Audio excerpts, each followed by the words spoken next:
Welcome, everybody. This is part two of our study in Revelation. We're going to be in Revelation chapter 3 and 4. And then you're going to use these notes for a wonderful quiz that you get to take at the end of this whole thing. I hope that you're doing well. You can see that I'm in my lovely classroom because I just could not stay inside today.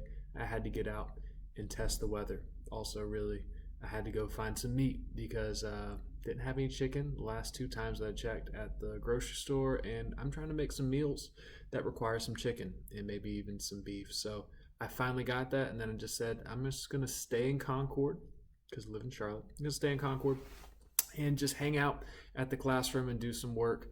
And so here I am. So it gives you a familiar place to be and watch this wonderful video. Revelation 3 and 4. Revelation 3 continues our messages to the churches. Now, Jesus has already given a message to 4 churches in the previous chapter. And so in this chapter, he's going to give us a message. 3 of the churches in Revelation 3. And then Revelation 4, John's going to describe a scene that he sees after these messages were given. So Jesus is speaking. And he writes a letter to a church in Sardis. And I don't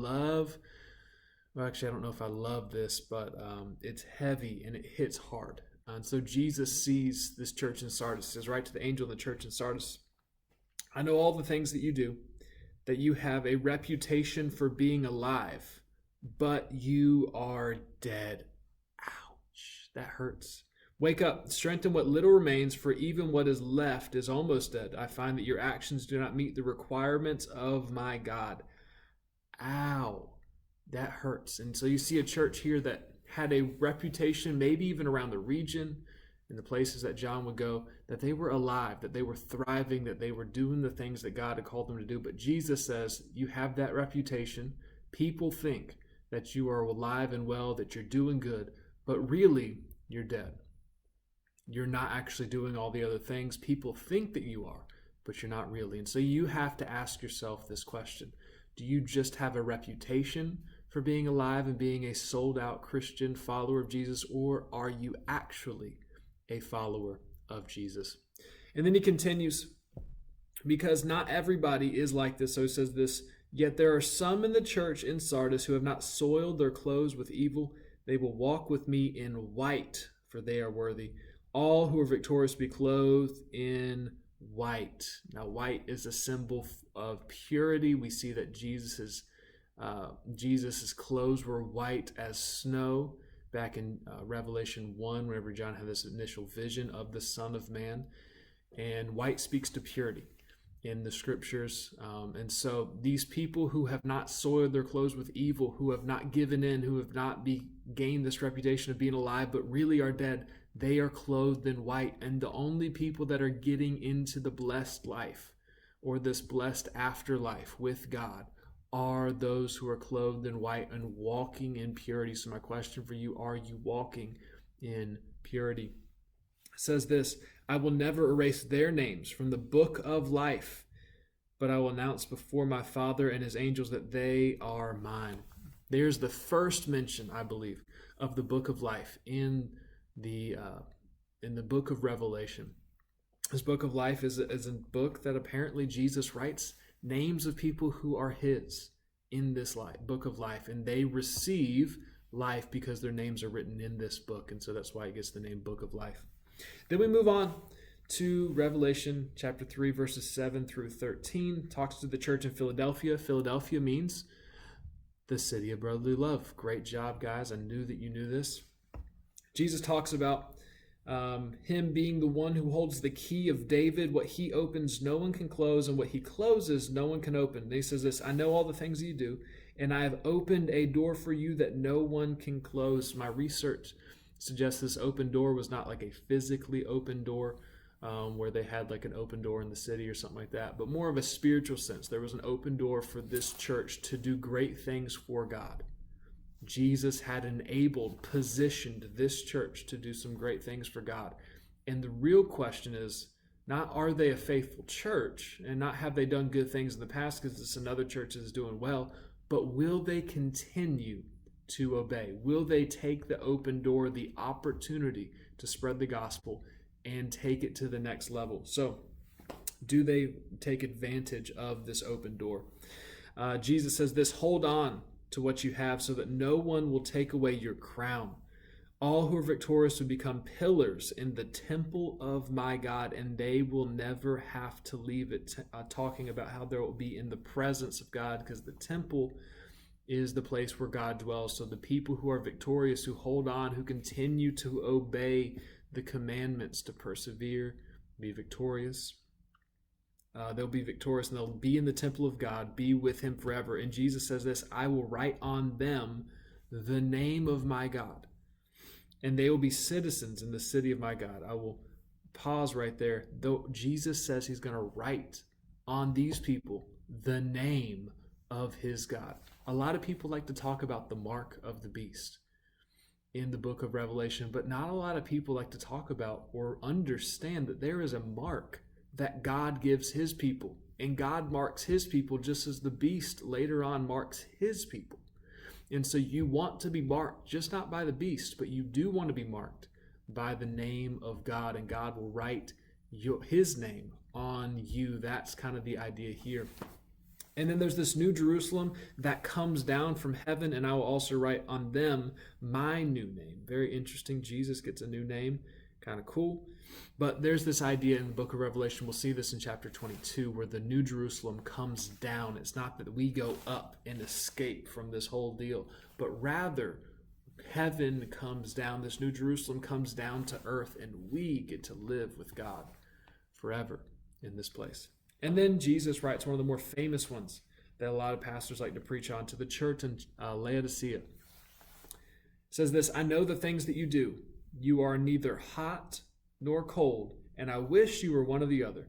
But since you are like lukewarm water, neither hot nor cold, I will spit you out of my mouth. I don't like lukewarm stuff. I like iced coffee and I like hot coffee. I don't like lukewarm coffee. And as I was chilling out this morning, hanging out, I had some coffee and I let it sit in the cup way too long and didn't drink all of it. And it eventually got to that state where it was lukewarm and it just tastes gross. And I think that's the idea that Jesus is talking about. Like, hey, you're just sitting in the middle, and no, you aren't completely turned against me on cold, but you're not completely hot either. And that's not the place to be if we're going to be the people of God. We need to be hot, on fire for God, and I hope this isn't the case for other of you, but just need to completely turn around and not even associate with Jesus at all. Because Jesus says, if you're lukewarm, I'm going to spit you out of my mouth. I even wish that you didn't even claim to be a Christian, might even be the language here, rather than be lukewarm. So my question for you is, are you hot for God? Might be a Instagram bio thing, I don't know. Are you hot for God, or are you cold for God? Are you on fire? Are you passionate? Are you seeking after God? Or are you just going through the motions and not really caring at all? Jesus continues, you say, I am rich. I have everything I want. I don't need a thing. And you don't realize that you are wretched and miserable and poor and blind and naked. The people of Laodicea, they had some money.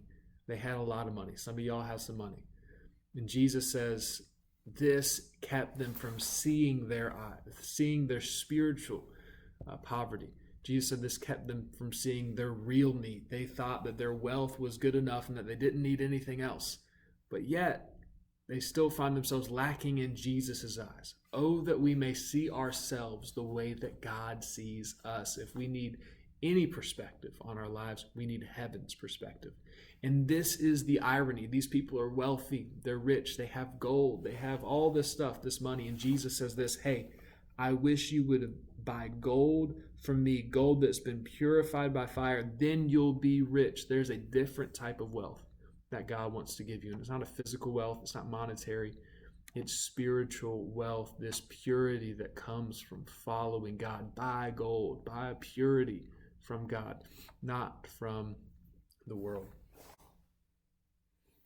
Also buy white garments from me, so you will not be ashamed, by your nakedness, and ointment for your eyes, so you'll be able to see. Jesus calling them to purity there as well. And then he kind of ends, and again, All three of these sections end with anyone with ears to hear must listen to the Spirit and understand what he is saying to the churches. You have ears, you have eyes, you can see, you understand what these things are saying. Make sure you obey what the Spirit is saying. Then we go to chapter 4. And chapter 4 is a little short, but the vision of Jesus there is over. And then John says, "Then I looked, I saw a door standing open in heaven, and the same voice I had heard before spoke to me like a trumpet blast." So think back to chapter 1. There was a voice that calls John's attention, and it sounds like a trumpet. That's what John says. And so here in chapter 4, he hears the same voice. It calls his attention. He's taken up. He says, "Come up here. I will show you what must happen after this." And instantly I was in the Spirit, and I saw a throne in heaven and someone sitting on it. This precedes our view of God the Father in heaven.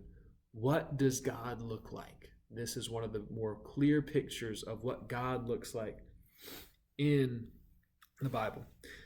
The one sitting on the throne was brilliant as gemstones, like jasper and carnelian, speaking of his beauty, and a glow of an emerald circled around his throne like a rainbow. 24 thrones surrounded him, and 24 elders sat on them, and they were all clothed in white, which means purity, and had gold crowns on their heads, speaking of some royalty, maybe some power. And it was from the throne came flashes of lightning and a rumble of thunder. Wow. And in front of the throne were 7 torches with burning flames. This is the sevenfold Spirit of God. I want to stop there. The sevenfold Spirit of God is not saying that God has 7 spirits, but rather this is a reference to a passage in Isaiah which describes the characteristics of the Spirit of God. And guess how many there are? 7. In the Bible, the number 7 is the number of completion. And so it's basically saying that the Spirit is complete, lacking nothing, sevenfold Spirit of God there. And in front of the throne was a shiny sea of glass. In the center around the throne were 4 living beings. This is when the Bible gets a little wild and a little crazy. Each covered with eyes. Kind of scary. And back. The first of these living beings was like a lion. The second was like an ox. The third had a human face, and the fourth was like an eagle in flight. Each of the living beings had 6 wings, and their wings covered all their eyes inside and out. Day after day and night after night, they kept on saying, what do they say? If they're saying this for an eternity, it's very important because they're not ever stopping. The 4 living creatures, the 24 elders are all going around in this whole deal. What are they saying? Holy, holy, holy is the Lord God, the Almighty, the one who always was, who is, and who is still to come. Whenever these living beings would give glory and honor to God, the elders would fall down and worship the one sitting on the throne, or worship God, the one who lives forever and ever, and they lay down their crowns before the throne, and they cry out and worship, saying, God is worthy. This is an interesting picture. And it's this cyclical picture of worship that is going on right now. For all of eternity, past and eternity present and eternity future, this is the scene that's going on. Worship constantly in the presence of God. And these 24 elders, I don't know who they are, but they're special people. They're clothed in white and they're wearing gold crowns. And they see the presence of God. And they're in the presence of God. And they see God on the throne. And they say, you know what? This crown that I have on my head is not worthy of keeping. It's worth laying down on the ground as I can worship this being who is sitting on the throne. And I think it's very important and very apt that this passage of these people laying down their crowns of gold, this symbol of maybe wealth and power and maybe royalty, is right after we talk to a rich church in Laodicea. And Jesus says, hey, I wish you buy gold from me. I wish you would see this whole thing rightly. And maybe this is the call for us as well, that we would not hold on to things that we think are of value, but lay them down at the feet in worship of our King. Well, that is Revelation 3 and 4 in a nutshell. There's a lot more there, but these are the points that I wanted to hit. Hope you guys enjoyed, and go take that quiz. Peace.